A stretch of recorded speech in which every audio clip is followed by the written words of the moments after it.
Hello students, and welcome to part 1 of our video lecture on the Cold War, which in your textbooks is chapter 16. So the Cold War discussion will start out with the fact that in 1945 the U.S. was the world's only nuclear power. We were the only nation in the world that had nuclear weapons.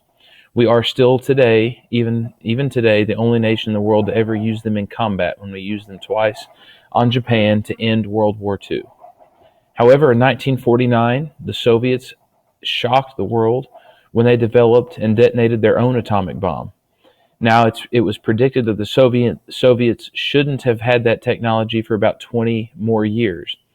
However, as we'll find out later, spies had been in the United States and had stolen our secrets and sent them to the Russians, and that's how they were able to develop a bomb in 1949. Since 1949, we had, starting at that time, what we call an arms race. That's where countries compete with one another to build bigger, better, and more weapons. Now, this arms race is at the very center of the Cold War. In 1952, not to be outdone, and as part of the arms race, the United States develops the hydrogen bomb, which is many times more powerful than even the atomic bomb. So this, again, is an example of the arms race, how we're competing to build bigger weapons and better weapons all the time. And the next year, again, probably with the help of spies that were within the United States, the Soviets developed the hydrogen bomb as well. Now, the whole theory of having atomic and hydrogen bombs is the concept of massive retaliation. In other words, your enemy knows that if you are attacked, you will retaliate with massive force. In this example, the atomic bomb or hydrogen bomb. Now, this is basically backing up your foreign policy with nuclear weapons. And what this did was that it deterred both sides from starting a war, because both sides knew that whoever started the war, both sides would be completely destroyed. And that's because both sides employed massive retaliation. Both sides would retaliate with hydrogen and atomic bombs. So that kept each side from doing too much to go head-to-head in combat with the other. Now, this concept is called mutually assured destruction. It means that no matter who fires the first shot, both sides will be completely destroyed, and both sides know that. So that, in effect, keeps them from starting a war. Now, that concept is known as brinkmanship. That's where you stay at the brink of war in order to maintain peace. This was the situation between the United States and the Soviet Union during the Cold War. We were both at the brink of war, knowing that the other would use massive retaliation and that there was mutually assured destruction, and that kept us from actually directly combating and fighting one another. Now, in 1957, the Soviets surprised everyone yet again when they sent the very first man-made satellite into orbit, known as Sputnik. This was in 1957. This was the first ever man-made satellite, and this created not only an arms race, but a space race, where the U.S. and the USSR were now competing to have the best space technology. And this tied in with the arms race because it was feared that maybe the Soviets would put weapons in space and use them on us.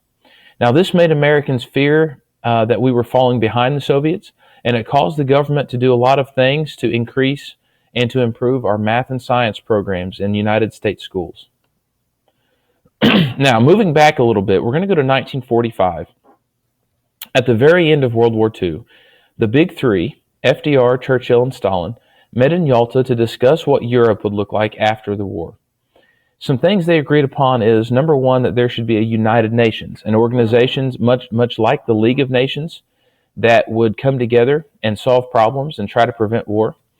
They decided that Germany was going to be divided up into 4 zones, and that there would be one country responsible for running or controlling each zone. And they said that there would be free elections in German-conquered territories that the Allies had won back from Germany. These are 3 of the main things that they agreed upon at Yalta. Now, then we have after that the Potsdam Conference, which is later. By this time, FDR has died, and Harry Truman is now the U.S. president. Truman and Stalin meet in Potsdam, and at this meeting, it is very evident that there are serious differences between the U.S. and the Soviets on what post-war Europe should look like.